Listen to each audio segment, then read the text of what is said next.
akutika transport oli mulimi oli mansigo n'ebirala kiriza mu lugendo luno mwezi guno mulamba kutuuseko emboozi ya Godfrey Kiwanda Suubi omubaka wa Parliament eyawummula minisita eyawummula ate omuvubuka omuto yatandika emmwanyi n'agiwa obudde n'agitegeera naawe obe ne kyoyiga bw'eba etambula baako weekusanga naye wootegera ensimbi oba omusimbi omungi guno ogw'ekirime kino eky'emmwanyi SMN News Yugi Field wontwala wensookera ndo tusooke mu Mother Garden zatebunaziba it's better for spaces now this is different one ku yeah this is a Mother Garden it's not a garden kati gwe kyogerako yogera ku kibayita coffee garden yes come on jangu tambule na wano wejje kijjo kunyumirira number what makes the difference is this KR the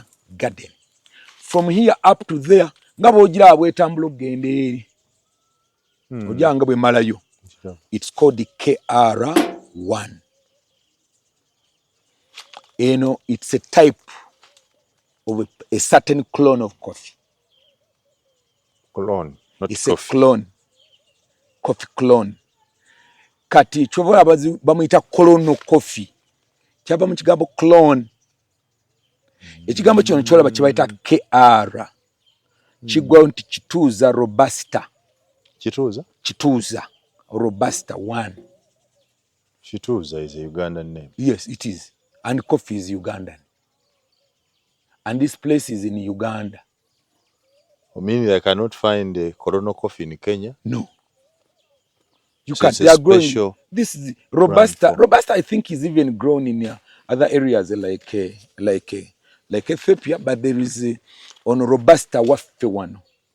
Now this Robusta kati bwe tunakkirira wonna ojja kulabayo ne mwanyi ojja kulaba eri KR3 KR4 paka ku KR10 we shall go there and see but I want us to first of all to understand the philosophy kati this coffee after emwanyi zoyogerako ez'abajjajja zaalwala ekirwadde wano mu Buganda everywhere kye bayitanga ekya coffee wilt.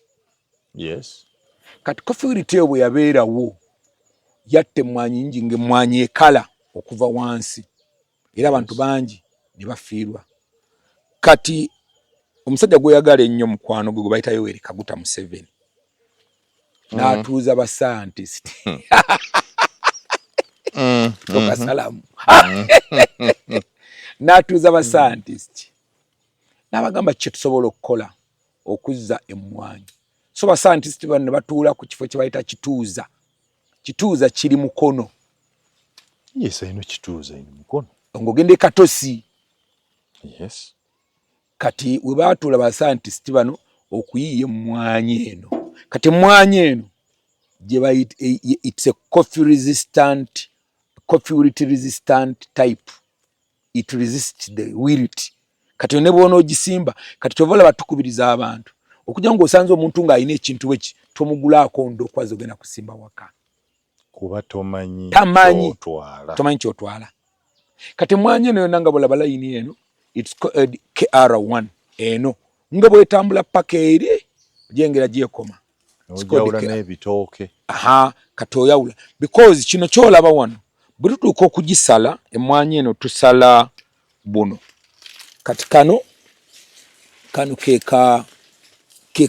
keka wakatirwa bwe kati emmwanyi eno n'abaako emmwanyi olisi kati eno emmwanyi tebalako mmwanyi no kati kano katabi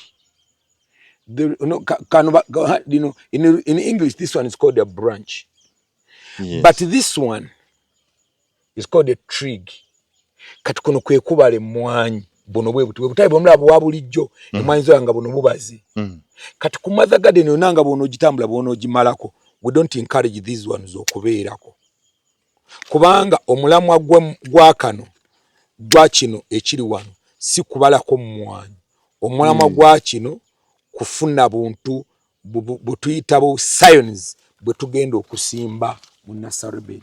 Kati kano kaba bwe kati butuuka okusimba ogenda okusimba tusalako ebikola bino bwe tuti suliyo tusalako ebikoola bino byonna nga bw'obiraba. Ebikoola bino bwe tubisalako kati tukola kye bayita the coffee seed. Kati kino kyolaba y'empeke gye tusimba ey'emmwanyi eno gyolaba. Now this is it. Kati kano ke tusalaasala ne tusala wano ne tusala na wano wakati wandi tusalanga wano, yes, ne tujja tusala na wano. Makansu ye yassuubi yassuubi simanyi makansu ne tusala na wano. Kakati buno bwolaba bwe bufuuse coffee seeds nga bw'obulaba. Kati kali akatabi kensaze kamwa ak branch buno bwe tupootinga. Kati kano ojja n'okapootinga mu kaveera bw'oti nga bw'olaba. Bw'opootinga bw'oti ng'oteeseko rooting powder n'ettaka nga tulikoze bulungi mu nnaku ntonotono. Kati kano kaba katandise okuleeta obulandira. Bwe kaleeta obulandira kajja ne kamerayo wano ka offshoot kamu oba bubiri. Kati buno bumera ne bumala mu nursery bed emyezi nga giijo, bubula mu nursery bed emyezi nga 6-7 olwefuuse seedling. But eyo seedling ng'ogisaze ku KR1. Era ne wali bonogenda mu nursery bed. Era mu nursery bed ojja kusanga nga mulimu line nti eyo nayo KR1, eri KR3, eri 4, eri 5, eri 6, eri 7 paka ku KR10. Kati as of now bwe baali bakola emmwanyi eno bagikola ng'eri coffee resistant, disease resistant. Eno kati KR1 kituuza robusta nga bwolaba omuntu bwe yakola emmundu ya bagita batene mundu AK47 tumusajja agikola era amanya ge gaali ago. Subi abadde atwedde kagundi yiteno kati omuntu ayagala okusimba emmwanyi omutwalo omulamba akoma ddi okwetolinkana buno bwosaze buno obutiiti buno kati bwe kabeera n'akateeka muno kateeka mu ttaka buuti. Era akantu kano kolaba akaveera kano kolaba otuuka okutwala okusimba emmwanyi eno ng'ogijja mu nursery bed ng'emirandira gimaze okuyita mu butuli buno. Era kotegeera nti eyo seedling ekuze kubanga ojja kutuuka ekiseera kano kajja kuba kamezeeko nga bwe nakutwala wali mu nursery bed kajja kuba kamezeeko. Kati this is the story of the coffee. But ekisinga obukulu kinja okugamba zino zonna zenkutte nnyono na mmwanyi. Kati zino zonna mmwanyi. Guno gwe muti gwe mwanyi gw'ojja okusanga mu maaso nga guno kuvaako kiro 6 oba 7 buli season ku guno. Kati guno muti na guno muti. Kati wano waliwo miti kwako kokka katuwadde emiti 6 na guli nga tuguteeseeko. Kati omuntu amanaginga just imagine kati akokka kensaze buli kantu kano banga toyina ngoyina nursery bed nga toyina mother gardening eno okagula siringi 2 buli kano. Kati just imagine okusala buno bwonna buliko sente mmeka. Esenga sina zirowooza obudde bw'ekwetoolinka bulijjo obudde sirowooza. Osala amatabi ku buli kikolo. Obwo buno obutabi. Obusale. Kati eno bw'osala busigala buddako okumala bbanga. Luvannyuma lw'emyezi 3 tusala. Every after 3 months tubusala. Era ojja kusanga waliwo layini twakasala ne kati bwakadda bukomawo. Kati bino ofuna obudde obujjo bikola. Yes, and I know every kikolo. Manyina buli kiri wansi. Va ku kino ekikolo kyolaba naye n'ekiri wansi w'ekikolo nkimanyi. Kati wadde ogenda mu iyala wadde ogenda bikolo kyanguli Arusha. That's how it is. It's very labor intensive, but ng'ogyeko ekyo it's a highly paying job. Sure. mu ekemu mugenda mu bikolo bino 6 ebya mother garden si mweri mu ennimiro mu mother garden era kyovola nti spacing eno bw'ogitunuulira nawadde njanywa kamera enyuma nnyo ng'ogitunulamu bw'oti okusinga ogitunula bw'oti wano terina kyetegeeza enyuma nnyo ng'ogiraba bw'oti kakati spacing eno because these lines zitambula bwe ziti wano atulaba bw'ogikwatira utalina kyamanya yes because this line this is what it means KR1 yes kituuza Robusta 1 kituuza Robusta 1 kakati mwamutaya sa Simon emwanyi eno tugisiga futi 3 ku 3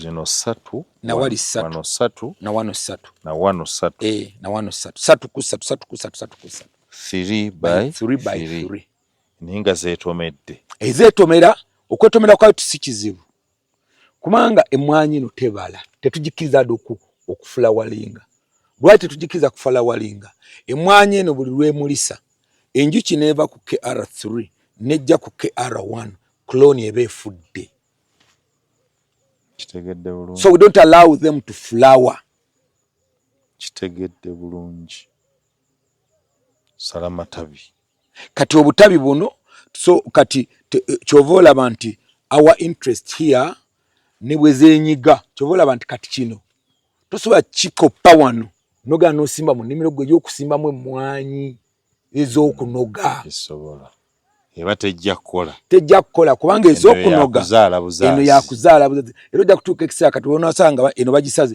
ojja kusanga obuntu buno bwonna nga buwedde nga kusigaddeko kikolo kino kyokka biko kino kyekikolo kyetwasimba okiraba ndaba mwabusala kino twabusalaasala dda sajja bwattu kano kagenda obona bwazaala dda kano kakola kano kakola kati kino ekikolo kyetulekawo kyokka buli tusala ozanno buli wedda ndaba nga nsi eri ekikolo ekikadde ekyo kikadde nnyo sajja kulu kadde kulu kati bino byoteekamu tebiteeta buwuka this is just mulching ne bw'otuuka ku mulching bono osikulaano ojja kulaamu obukuta obusa bw'ente these are fertilizers sobola nkugambye tineekiri wansi w'emmwanyi sobola nti lwaki obuyiwa wano n'otabuyiwa ku kikolo yanomale tetwagala nnyo because oluusi bwokya naye kati buvaawo ne bukula okutampulampola ku nkuba ne bugenda sobola nti emmwanyi zino newankubadde kwa musana olaba nga yonna ya green kyembalga nti awamu enkuba etonnya kuba ebusoga tubadde n'omusana naye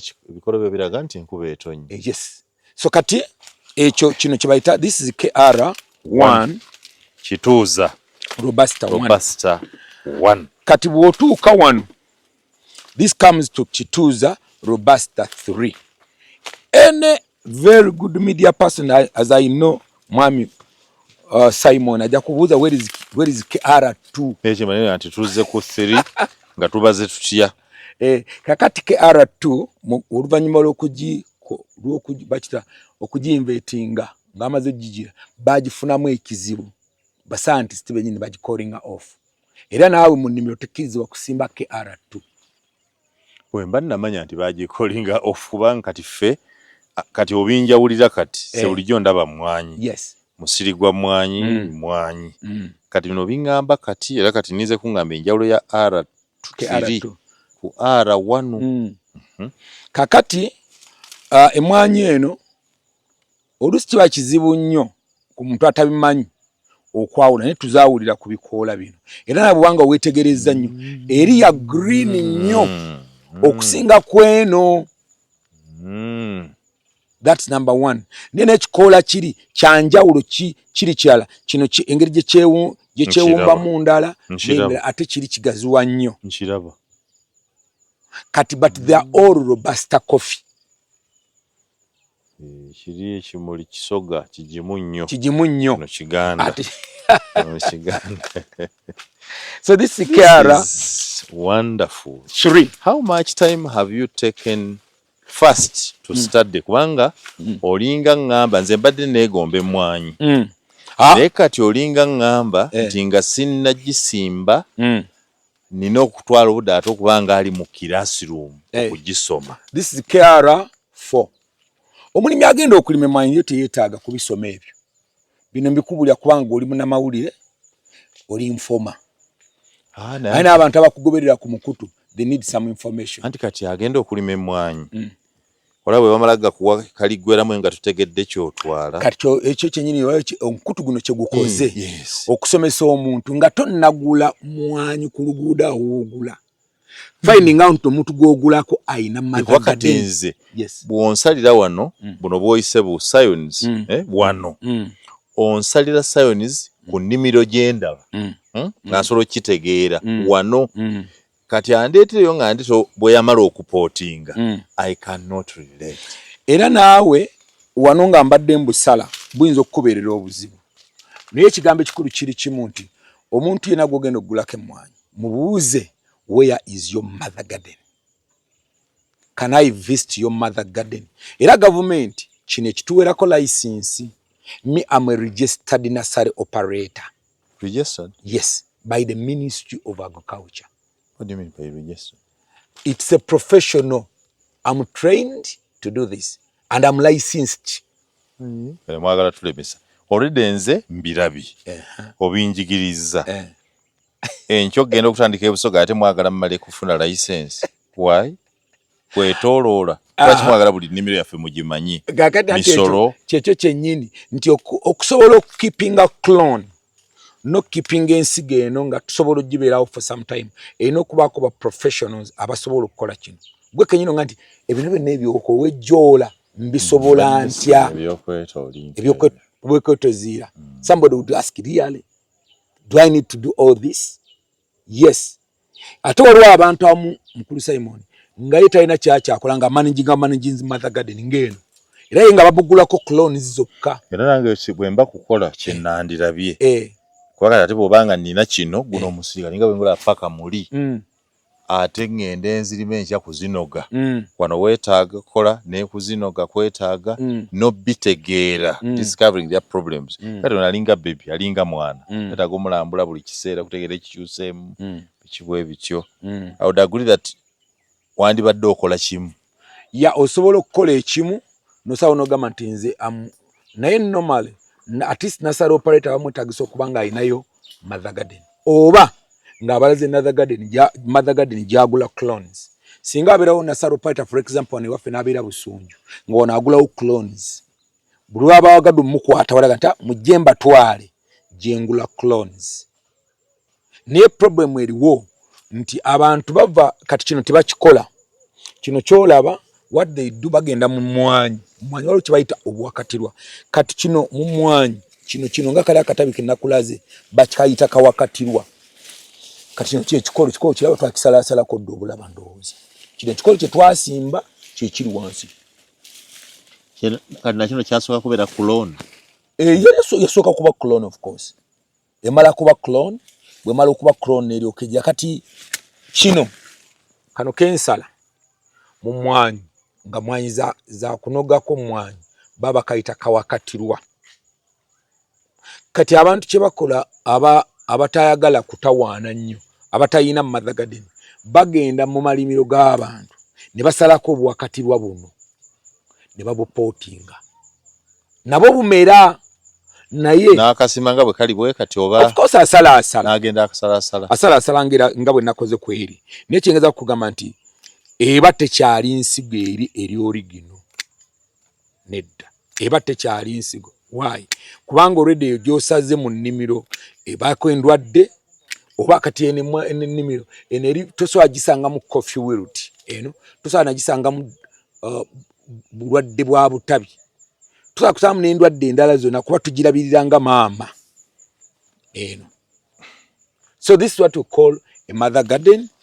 It removes kati honale bugwe kati tunagenda kati gokola kino kyonna definitely kirabika kinene olina sente za government kati njagala ogeranye omuntu gwe mwawadde sente za PDM akakadde akamu asobola okukola kino kwa kati gwe obadde minisita abadde member wa parliament osaba mu 7 cent empa sente ku byemmwanyi ng'akuwa kati nga bwe ndaba wano kati nze atatuuka wa Museveni kumpa mmwanyi simanyi lwaki onsekerera situukayo nkola ntya okutuuka ku kino nina akakadde aka PDM. Owakakadde takola kino.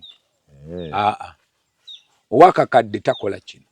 Seedlings zokka ezigenda mu nnimiro eno eka emu egenda mu seedlings 6.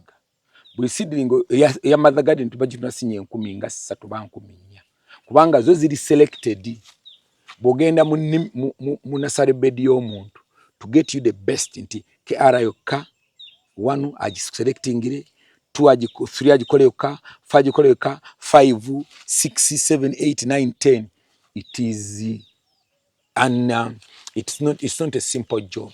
So seedling yam banzo jikuwa kusinye 10 nga 5. At seedling 15. That is about 330. 15 kakaga buli emu 13 15 ya Mother Garden. Seedling ya Mother Garden tugenza milioni about 60.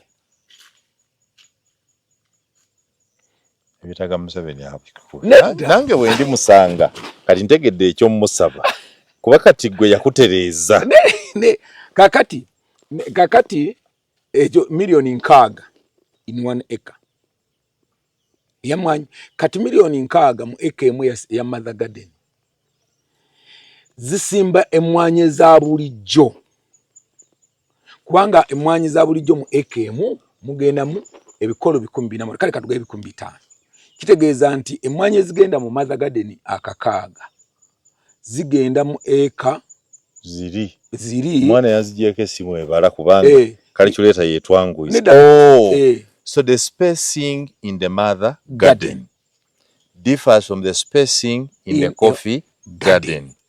Muli mugenda mu 4 nga 5 wano mugenda mu kaka. Kitegeeza wano ozinyiga nnyo era nezitakosebwa kyokka eri weetaaga nga wagazi kubanga wano wonna kati wano wali futi ndoza kwezo 3 6 9 futi nga 10 wano wandibaddewo ekikolo kimu na wali kimu ne waliwo kimu 2 3 4 5 mu ka space ako kokka. Kati kitegeeza nti ogambye munno eno tekkiriza wadde okumulisa eno temulisa wadde okubalayo akamwanyi tejjako akamanyi kali wala nnyo okujjako obujja ekimuli. You are disqualified as a nursery operator because you are allowing cross pollination. Wano enjuki tejja because tekuli naye atere mweti okujja ng'osimbyemu amatooke. Enjuki zibeerako ku matooke n'enjuki tesobola kukosa mwanyi nga teyinaako kyenonye nakuno ne bweba eguddeko era evaako because it's not crossing anything. So the problem is not the bees, the problem is the transfer of pollen grain from antenna to the stigma. What is this relationship between coffee and banana? Abantu baluddewo nnyo ekintu ekyo nga bakibuuza lwaki abantu batabula ebitooke n'emmwanyi. But one thing okirimu emirundi nga3 emmwanyi singa oba osolo zirima nga temulimu kintu kyonna de beta nitwalawo ekyo kitegeera kyobola na gino emiti gino gyolaba gino mwemyanda gino gyolaba jange gino emiti njisimbye ndi musajja mukulu bagita mikunyu. This mikunyu tree ewaiso bagyeta mikunyu emikunyu n'ate kyembadde simanyi tijimera nga mitereevu ewaffe mikadde mibibi bwe gityo. Kati ogula wano waliwo omukunyu waliwo omukunyu waliwo omukunyu wano waliwo omukunyu waliwo omukunyu ekibanja kyange kyonna by the time I bought this land twasimba seedling ey'omukunyu naye naye njagala just to make my place cool awaka kwe emiti gino njisuubira nti kijja kubeerayo emyaka nga nkaga even when I've gone. I have trees in my mikunyu in my land that are older than my grandfather and my father. Kati emikunyu japaala giri bwetyo imana egivunde no wansi enjuki zibeeramu the house them tuzirina but nobody in Busoga knows nti omukunyu bagulima mulungi tebagusimba nti ogusimba ngaawo kisadde omukunyu ogwo ekiguliko ekirungi nti ekikoola kyagwo nga bw'okiraba kidissolvinga mangu. Ekyo kituufu tebibeera nga bya miyembe kibulira mu ttaka kibulira mangu mu ttaka so it adds soil fertility mu kibanja kyammwe ne mu ttaka lyammwe kakati naye mbadde nkugamba nti negyo emiyembe gy'olaba egyo gyandibadde tegibeerawo yesu akuba nti kati wano waka ogamba munaalya mwanyi zokka ettooke bwe libeerawo nga liri mutabani wange wabaali wano n'agamba daddi natemeeyo ttooke kati ate katuve mun'amatooke ebitooke tubikozesa nga separators okwawula layini ku layini buli layini KR5 KR3 KR4 tuje mwatuga tuje twajjamu kakati enimiro eno we can go this side sir so it goes up to KR 8 6 8 9 10 because that's where the science has stopped us of now we can reach there the coffee science for our for the coffee science era singa bagamba nti bakugiremu Museveni oyinza okugaana ne bazuulanga muno mulimu obulwadde ne bagamba nti Kiwanda jjamu KR7 oboloza Museveni gwe batuteeyo bajjamu 2 so it goes up to KR10 kakati we here is basically nti concentrating ku mother garden here kati when you look at mother garden yaffe ne nursery bed mother garden teina capacity sobola kutuwa butabi bumala kujjuza mu mother garden mama nursery bed ntono obutabi obutumala because twetaaga obutabi mu buli myezi 6 twetaaga obutabi nga tubisala murundi emitwalo nga 30 agasobola ogenda mu obutabi bukanubwe katika twetaaga buno kati eno seedling mwafuna ababutema obusala that's why we have these makans abantu guno gwe mulimu gwayo era gugaba nnyo emirimu bwetutuuka ekisanga twetugira buno bwetugira era boyina okuyita abantu bukkolere bangi ukoso wabikola byonna but ngaba n'emirimu wano munene okay now that's the science of the okwogera nga tona summarizing ze sente za Museveni tigwe yakuwa balimi bameka abayinza okwakuba tulina abayina ettaka naye nga tasobola kufuna support president gye yakuwa no by the president ampanga support era abantu bangi balina ebintu birala bingi bakozesa Simon it's just choice anti kati bagazi no kati gwe nga minister okuba minister of agriculture bagamba bali tugenga coffee the moment of the baddewo they can give you whatever amount you want nza atasobola kuba yo simu what happens abantu chenda ku buli 10 about 98% Simon abali very successful batakola nkona mu government nga taina mulimu nago yali akoze mu government nyina mikwano jange mingi actually bendima nabe mwanyi the most successful people bali mu mwanyi that very few abali bakoze ko mu government twino mukutu gwa fendo zanze ne kasibante ffe kafe tuliko nga abali ko mbyo bufuzi ni abantu bangi kino bakikola actually nze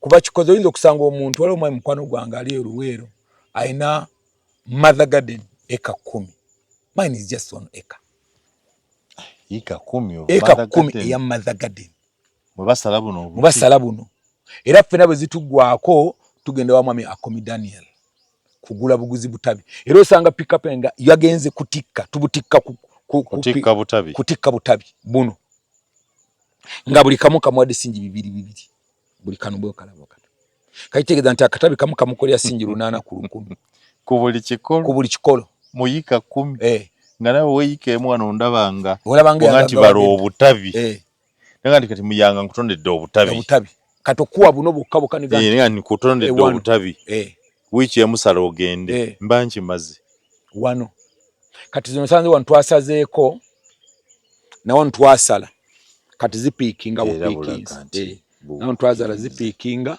Do you irrigate? We don't irrigate but we water. We do some watering at a certain point. Ngakulaga wali kyenkozesa for watering. Mubirayi basebo bannaffe emisala babeera mu masuuti ne bala mu parliament olowooza nti olinga bo bwe badde buno busa bakola ebyenjawulo buno boolaba kalimbo wa nkoko kati kalimbo w'enkoko ono kyobola nti mwanyi zino zira nti za green waste tuziteekako kalimbo w'enkoko era ebyo bikuti ebyola bya kalimbwe nga mumuguze mutwala bwereere no kalimbo tumugula niye naffe tuli balunzi ba nkoko. We do also so bwemba ne kalimbo omungulako mugula katono kalimbo ono gwe mulaba era tubigimusa byaffe ate tumukwatamu yes tumukwatamu kati njagadde mulabe ku nasale bedi nga obudde bukyalaba because we wanted to cover the tusubi kwata akansi nesubi waga akola kati omuga nti nkukwasiza kukolanga musiri guno gwokka abatuusa layini eri era gwakolamu almost gwokka aba yakutuusa eno gwo ne gwakina aba yakutuusa bwati Friday yazeeko wano suubi namugambe okujjako kisoboka akapande kali teweerabira actually we call it kisoboka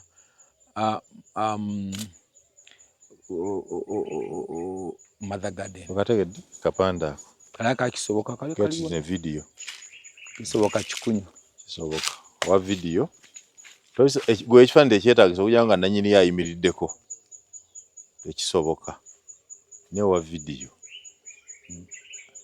kati bino ebyebigere bye tuyitamu nga bye bayitolinkanga mu nkoko nti bw'olinnya bigere bijja n'obulwadde mumwanyi tebiina problem emwanyi zina kukisoboka farm agitubuulire era oyawula omuganda omunankole tata muggo laba kainimiro eziri modern bwe zityo bwe zibeera zigendamu n'engattoyo ng'etukula era nobamu ng'etukula. That's nice. Ko tuba tuzimarukinze tezibaamu sere tojja gamba nti wasanzeeyo sere you don't. It's a job. Zenimiro yokka yiikeene mu yokka okugirabirira. We named our farm Kisoboka Farm basically because we believe that it's possible. Here we use the Greenworld Nutrient Organic Plus fertilizer. It's a fertilizer that it's what do you call it? It's a liquid fertilizer. Liquid. It's liquid. We call it foliar. It's a foliar fertilizer. Tugikozesa nnyo misera by'omusana okumakinga sure nti ennimiro esigala ng'erigumite. Kisoboka. Kisoboka. So, Simon, kisoboka okulima omusiri guno. You just need 1 acre of this. Of this mother garden. Of this mother garden. Actually, that's why era bono tukerema nga sibalambuza nti awo nalinawo mwine zonna ngenda zitta zembadde nnogako. I expanded the mother garden. This season we are expanding up to down. So that when awaka nawo eka ziringa 5. Eyo eka zino, of course awaka compound yalinga ya eka. Then enayo nayiringa eka. Tugenda gattako eka emunga n'ekitundu. Okuba tulina enough coffee is a mother garden okusobola okujjuza. So gwe oyagala kubanga mulimi wa buwakatirwa nga the trade. Yes, wano. And you think it can sustain you? Yes, it can. More than that, by the way. It can. Kisoboka. Kisoboka. Yes, so. Tuite wano. And garden ogisetting up. Oh, diero neka tegaliiko. 10 million. Egago. Atambuza pipe bwatyo. Kanaawa amazzi ndigajja wansi mu ttaka. Wali nasima amazzi wansi. That solar egakuba negatwala mu tanka wali waggulu, then it's coming by gravity. Anyway, byonna nga bw'oyogedde bya. Kino 10. Sumula ndabe. 10 kino. Kakati okwateekako olupiira. N'amazzi. Just to water. Nina amazzi. Mazzi nyamangi. Ateekako olupiira n'atwala n'abeera nga akola watering. Call it watering. Kwanga irrigation mwandibadde ne kana kalimiro swano kateekamu sprinklers. Kano katono. Nga mponyeza abanaabuuza muyanga abuuza ngata naye mmanyi abatemanyi basinga bangi kati kwati buli ayitalaza guno musiri gwa mmwanyi aloza guno musiri gwa mmwanyi era bonga nti saagala zibalaga nti atona abo yonona biseera kati ovola abantu mutabani wange kati subeera obona basalako twigs bali threatening to flower kyovola abo nobona bola bukalu buli wansi babusalako because the coffee was threatening to flower. kati balina okukola nga balina obusalako bu trigs tewali babugula kiseera ekyo ate waliwo kyotanategeera. There's a difference between katrig kano okalaba kano kano kati kano ke kabala k'emmwanyi na kano kati kano weda bulaba nsala si bwe buno bwe bubala k'emmwanyi kati emmwanyi zino tumakinga sure nti buno tububonyabonya obutabaako era akalwadde kabayita trig borer akalwadde k'obutabi kati ku mmwanyi kuliko ebintu bibiri waliwo kye bayita akatabi waliwo ne bayita ettabi lino eriwanvu kati buno bwe bubalako emmwanyi buno obulimba bw'emmwanyi nga bonulaba enkya nga tuli mu nnimiro yaffe nja kikulaga kati yo bonogera mu nnimiro buno tetubinkareginga kubeerako buno tetwinkareginga buno bungi kuba buno mu nnimiro babuwakatirwa ate wano ge mata okitegedde tonnaba ntegedde nti kati wano nsala kano kati yes wonna yes kati buli liiso lino lituwa seedling lino buno tubusalako buno obusala obwo tetubwagala kano kati omuntu alima emmwanyi buno bwafubako ennyo bukule buno buwanvuwe bubaleko emmwanyi buno so omulimi w'emmwanyi mu nnimiro ayagala buno bwe bubaako emmwanyi gw'ow'ensigo ate buno tobwagala oyagala kano kitegedde era kati wawo nabo bula babusalako because interest ya wano si yakubala kwa mmwanyi interest ya wano ya buto obubale tubusale bufuuke mu seedling era buno bwosalako toyinza bbuwa muntu mulala n'abufunamu mmwanyi tasobola oba okufuna mu seedling tasobola yes tabusobola kwe buva tasobola busimba mu seedling all right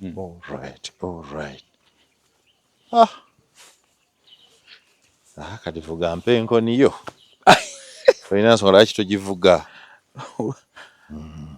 kati ntunda olaba kati ndi mu kusetinga kati bwe nsetinga this gundi eno nga bwogiraba nteekamu emmwanyi emitwalo kati negenda emitwalo kuba waliwo ennene ennyo tetujja kutuuka eri ewayitawo Mutetema y'emitwalo 50 yani emitwalo 30 obuveera obwo kati buno nga nabadde mbuteese muno mwami Lutaaya n'entunda omulundi gumu onsanga nvuga emmotoka gye bayita katugambe oyinza okunsanga nvuga cross country mu season emu buno bwokka obo bwokka tolimye emmwanyi nga sirime emmwanyi nga nzije wano nenteeka wano n'emportinga kakati mutabani wange ono kataimu kano kawabadde ennaku zino mbadde njagalayo endokwa omutwalo gumu tugenda guteeka eri gye ngenda batwala enkyawulo gaps tugenda okujjuzaamu naye aleezinze seedlings omutwalo gumu singa mbadde nzigula obukadde 30 buli kamu okaguze 3,000 okuba katunda 2,800 naye kati okusinza kwange teri nzigula wala n'okutransport nabyo kikagula 13,000 naye kaba kali mu 2,000 era ziba $20,000. So now he's been here for 2 months raising the seedlings omutwalo gwe twetaaga kati tulaba nsonga laki ku university abaddayo tomuwa bukadde 2 ng'akoze millions 2 because his work is to make sure nti alisala wano azipotinga namuwa target nti musana guba guggwayo mu gw'omunaana njagala seedlings omutwalo gumu kati why does he spend time e Kampala munoonyeze ku petrol station gyakola $2,000 nga wanawaka mumbangira tracing the seedlings mutwalo nebwogumutonda nti aguguze omuntu yenna omulala yes abane 20 million this facility yokka gy'olaba wano it is more than a building gy'ozimbye Kampala eno facility okuzimba kino ekintu kino it will give you money abaana bonna kino ekintu kisobola okusomesa abaana bonna ne baggwayo awaka n'abazzukulu bo